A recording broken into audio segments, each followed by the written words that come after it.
The next question is for Mr. Bishop. Mr. Bishop, proposals to replace Medicare with a voucher system and privatize, as you call it, Social Security, are another source of partisan division. Your website says you're against these ideas, but on the website you offer no alternatives. Why are they bad ideas, and what are the alternatives to those proposals? Let me start with Social Security. The proposal to privatize Social Security, which despite what my opponent says, he endorsed in 2008 and endorsed just as recently as last Wednesday when we were in our Newsday endorsement interview, is a bad idea. And let me tell you why. Social Security is a program that is funded by the generation that's working. The generation that's working provides the funding for the benefits of the generation that's retired.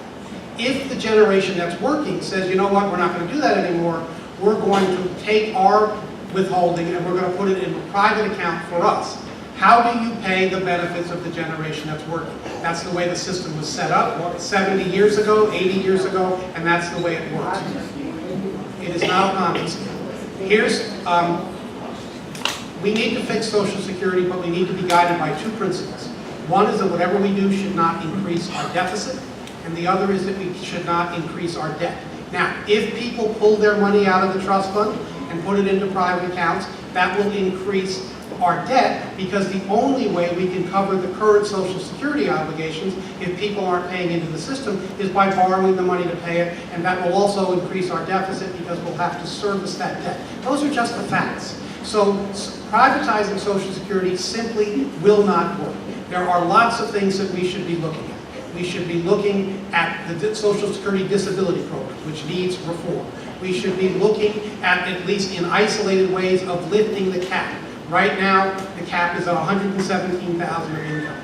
We have not taxed or increased the taxes for anyone in this country under $250,000 since 1993. Perhaps what we should look at, and I'm saying we should look at, okay, is we have a donut hole between 117 and 250, and then we have the Social Security tax kick in again at 250. But here's the thing. Social Security is very close to being fixed. When the trust fund runs out of money in 2033, we will have enough revenue to pay then 75% of the obligations. So do we have a problem? Yes. But is it a problem for the entirety of Social Security? No. We have to find 25% to fill that hole. And I hope, coming together, without trying to point fingers and without trying to assess blame, such as what happened in 1983 when Social Security was fixed for 40-some years, we can do that. On Medicare, the voucher system that's proposed is destructive of Medicare. It would change Medicare as we know it. The estimate is that right now, senior citizens pay about 30% of their health care. And Medicare and other insurances that they have pay about 70%.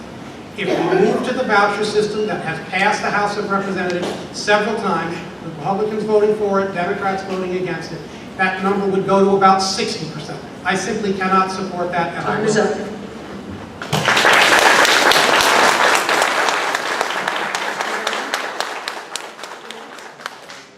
So first off, I'll start with my message to all the seniors who are here who were just now misled in person.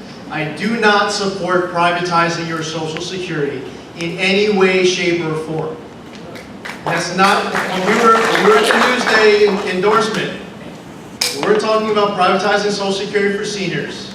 We're asking, what do we do about future generations? What do we do about someone who's in their teens right now or their 20s? I don't know what the perfect solution is, but we were having what I thought was a productive conversation there as far as different options.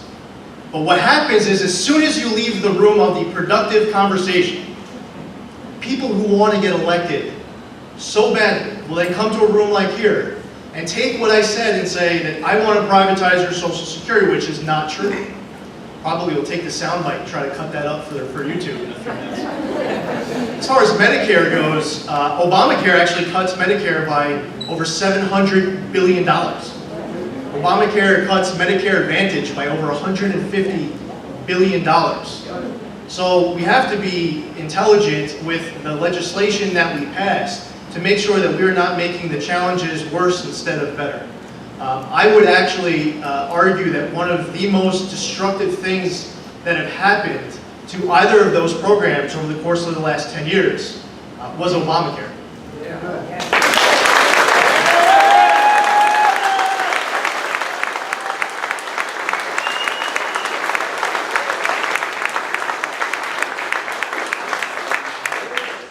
Couple things real quickly.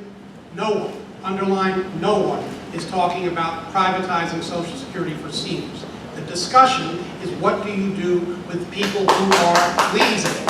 And what Lee said when we were in Newsday was that for someone his age, they should have the option of putting money in a private account. Now, that's privatization, folks, so I don't know what's worse. I don't know what's that he thinks privatization is a good idea, or he's running for Congress and he doesn't know what privatization is.